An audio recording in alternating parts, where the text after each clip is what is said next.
A 21-year-old grown man is raised like a baby by his mother.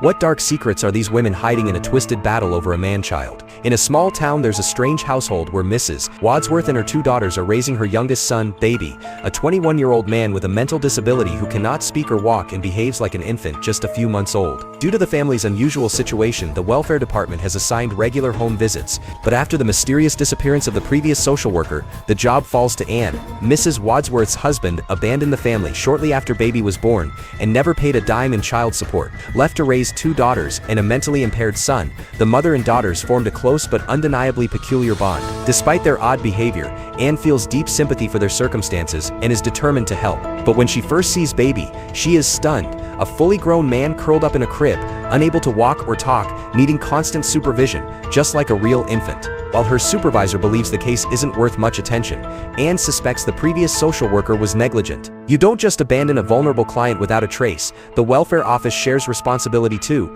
so Anne begins visiting frequently, feeling a strange connection to Baby. He seems happy around her, unusually content and calm. But whenever Anne tries to conduct cognitive training, the two sisters aggressively intervene and drag Baby back to his room.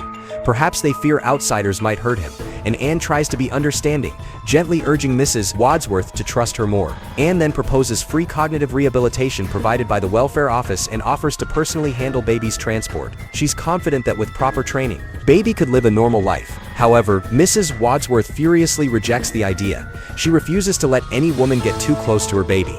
This reaction alarms Anne. Why would a mother oppose a chance to heal her child for free?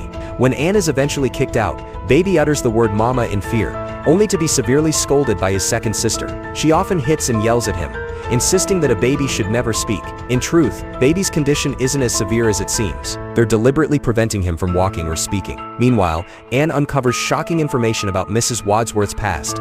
All three children are half-siblings, each from a different father. Each of the men abandoned her, and Anne becomes convinced that Mrs. Wadsworth is taking revenge on the only male left in the family.